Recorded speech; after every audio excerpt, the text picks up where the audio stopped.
Assalamualaikum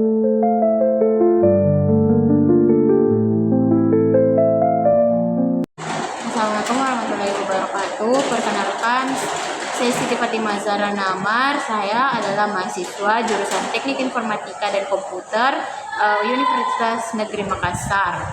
Di sini saya sedang menjalankan program Asisten Mengajar Satuan Pendidikan atau AMSP. Sekarang saya sedang melakukan AMSP di SMK Nasional Makassar yang terletak di Jalan Dr. Ratulangi nomor 84. Di sini saya akan membuat video pembelajaran dengan materi HTML. Untuk video selanjutnya kita akan sama-sama menyaksikan proses belajar mengajar di kelas. Assalamualaikum warahmatullahi wabarakatuh.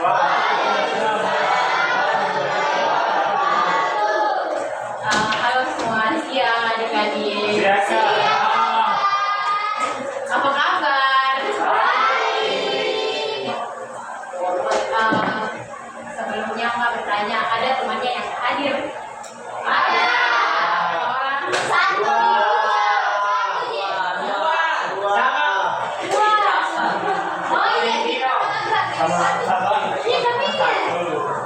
Sebelum kita mulai materinya, alangkah baiknya disiapkan dulu oleh kelasnya.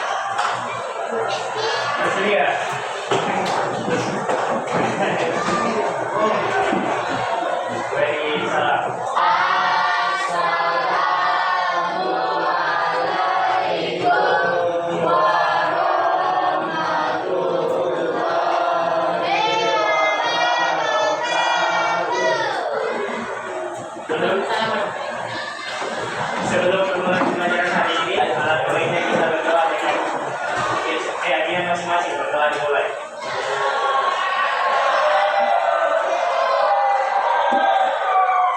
Berdoa selesai. Oke, terima kasih. Jadi sebelum kita masuk pada materi ini, mau tanya soal materi sebelumnya, perakitan visi. Ada yang masih tahu apa itu soal materi perakitan visinya?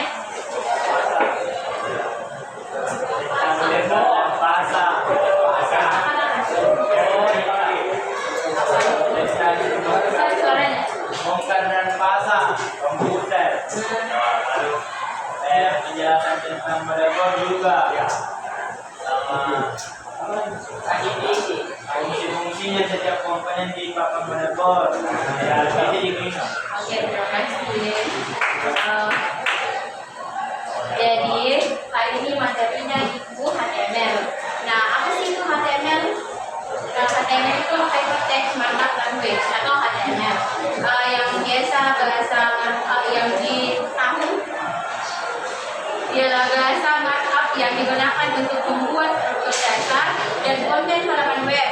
HTML tidak dianggap sebagai bahasa pemrograman, tetapi bahasa markup yang memberikan elemen-elemen dasar yang nantinya akan dirender oleh browser menjadi halaman web yang dapat dilihat dan diakses oleh pengguna.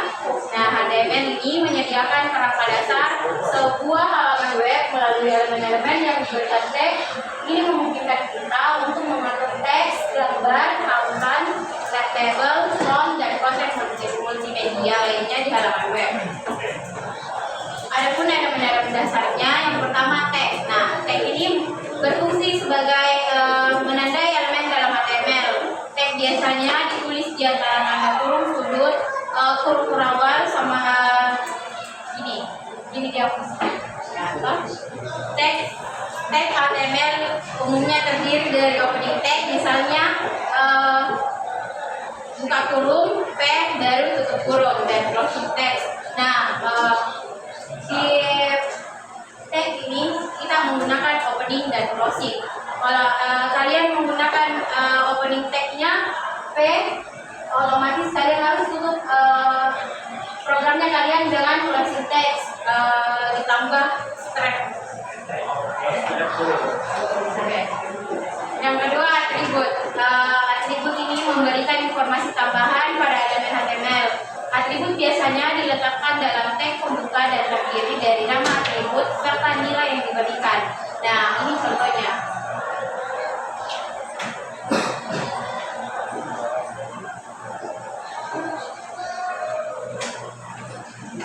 Nah,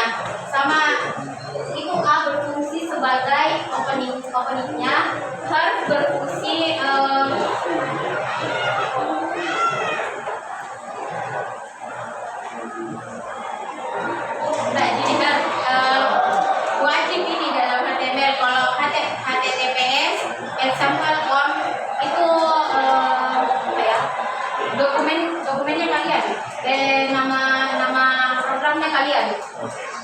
Terus ditutup. Terus kalau kalian buka apa di tag, berarti kalian harus tutup pakai. Yang ketiga ada struktur dasarnya. Yang pertama itu doctype. Nah, di doctype ini kalian dapat mendefinisikan tipe dokumen HTML. Ini doctype yang paling atas itu. Kelihatan sih? Yang kedua HTML. Nah, tag utama yang memutus seluruh konten halaman. Nah, kalau kalian mau memulai sebuah program, kalian wajib menggunakan tag HTML di awal HTML ini. Yang baris kedua HTML. Terus yang ketiga head. Nah, di head ini berisikan meta informasi seperti content, report, dan judul halaman. Nah, head ini berfungsi sebagai kepala program kalian. Terus yang keempat body. Nah, di body ini berisikan konten utama yang akan ditampilkan di brosur. Body ini isi dari programnya kalian. Misal kalian buat program ukuran baju kah atau ukuran tingginya kalian. Nah, kalian taruh di body. Ada pun fitur kunci di HTML. Yang pertama itu markup hypertext. Nah, di HTML memungkinkan kita untuk membuat hyperlink yang menghubungkan satu halaman web dengan halaman lainnya atau sumber daya yang berbeda di internet. Nah, di sini kalian bisa saling menghubungkan webnya kalian sama webnya temannya di markup hypertext. Terus yang kedua, dokumen tersusun dengan semantik atau setiap elemen HTML memiliki tujuan semantik. Misalnya header digunakan untuk bagian header dalam halaman web. Yang kedua, footer, yaitu bagian bawah halaman yang biasanya berisi informasi seperti hak cipta. Nah, yang ketiga, artikel untuk menandai artikel independen yang dapat beriris sendiri. Sejauh ini paham sih? Terus yang selanjutnya mudah diperluas dengan HTML. Kita dapat menambahkan elemen-elemen yang lebih kaya menggunakan teknologi lain seperti CSS untuk desain visual dan JavaScript untuk fungsi interaktif. Nah, sebelumnya kalian mau bikin web, tapi webnya itu hitam putih, itu tidak perlu menggunakan CSS atau JavaScript. Atau kalau kalian mau tulisannya warna-warni atau ukuran fontnya berubah-berubah, kalian harus download lagi di dalamnya HTML itu CSS dan JavaScript.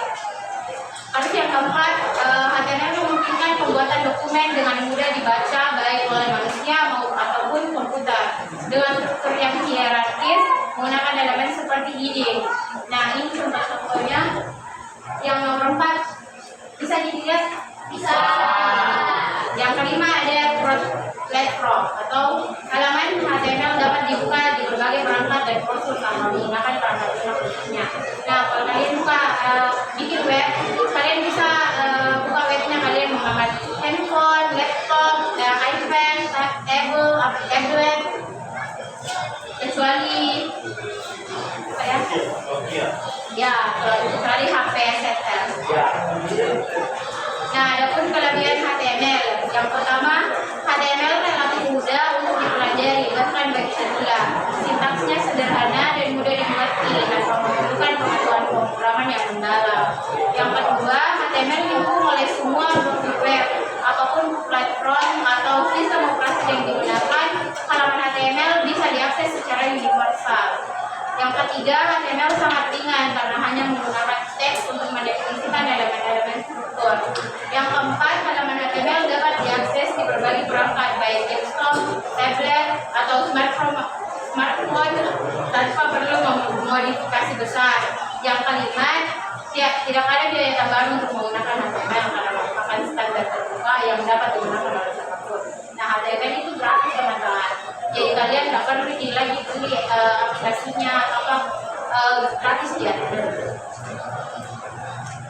Adapun kekurangannya, yang pertama HTML sendiri bersifat statis. Ini berarti bahwa tanpa penggunaan teknologi lain seperti JavaScript atau backend programming, misalnya PHP, HTML tidak dapat menciptakan konten yang dinamis atau interaktif. tip. Yang kedua, HTML hanya berfokus pada struktur konten, bukan pada desain atau tampilan visual. Untuk desain yang lebih kompleks, Anda harus menggunakan CSS. Jadi HTML tidak menyediakan banyak kemampuan untuk menata letak atau gaya yang canggih. Yang ketiga, HTML sendiri tidak memiliki mekanisme keamanan. Jika ingin mengamankan website atau halaman web dari ancaman seperti serangan injeksi, teknologi tambahan seperti HTTPS atau pemrograman server side diperlukan. Yang keempat, saat situs web menjadi lebih besar dan kompleks, pengelolaan struktur HTML bisa menjadi sulit. Yang kelima, HTML hanya untuk struktur konten. Nah, mungkin itu di materinya hari ini. Saya mau ada yang bisa bacakan saya kesimpulannya. Satu orang.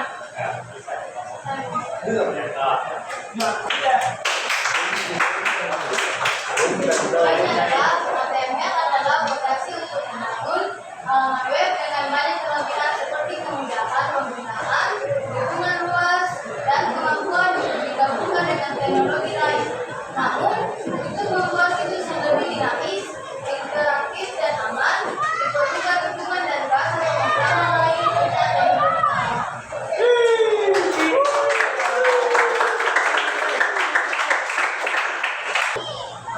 Baik, sebelum saya tutup, ada yang mau bertanya dari tadi?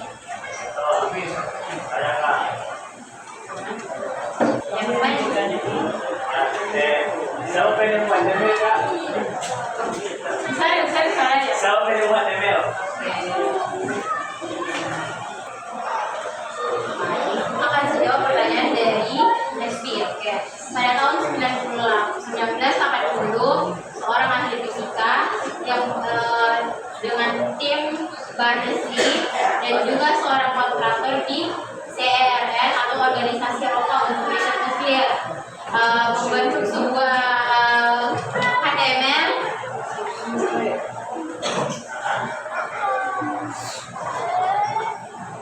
Lalu 9 tahun kemudian Berners-Lee mengusulkan adanya sistem bahasa berbasis internet. Berners-Lee menspesifikasikan HTML dan menulis jaringan beserta perangkat lunak di akhir 1990. Pada tahun yang sama, Berners-Lee dan Robert Seydiel, insinyur sistem data CERN, berkolaborasi dalam sebuah permintaan untuk pendanaan, namun tidak diterima secara resmi oleh CERN.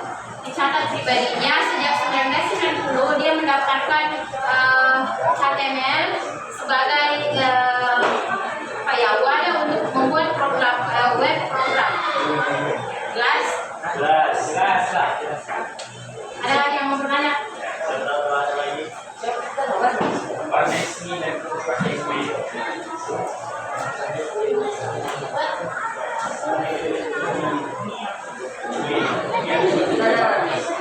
Masih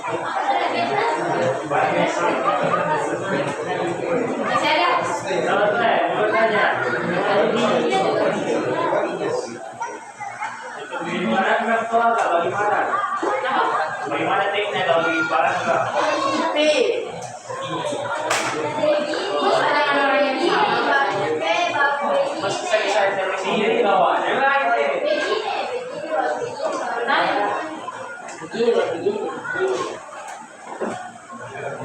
Siapa lagi? Males. Satu pi. Oke, HTML. Wow.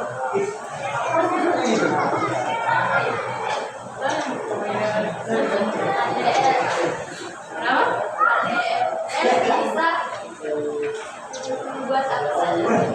Kalau di HTML sendiri, kalau dasarnya itu bisa kalian buat web pribadi kayak blogspot itu kan buat blognya kalian sendiri. Nah, kalau kalian mau tambah gambar atau variasi lain seperti tulisannya tuh di webnya kalian ada warna pink, warna biru. Nah, itu kalian harus tambah JavaScript dan CSS.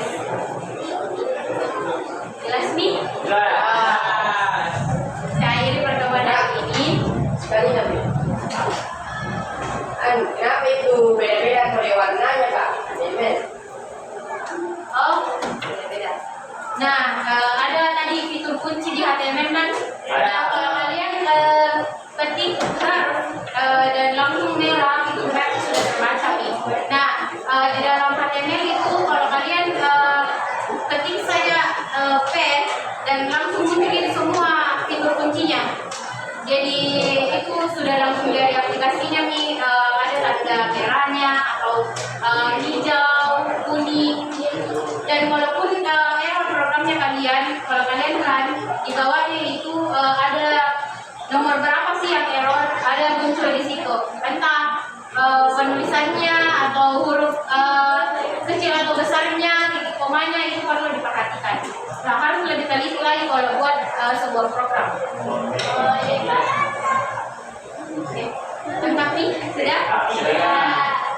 Baik, saya akhiri pertemuan hari ini. Wassalamualaikum warahmatullahi wabarakatuh. Baik, itu tadi proses belajar mengajar di kelas di mana saya mengajar di kelas 11 TKJ 1 dengan membawakan materi HTML. Wassalamualaikum warahmatullahi wabarakatuh.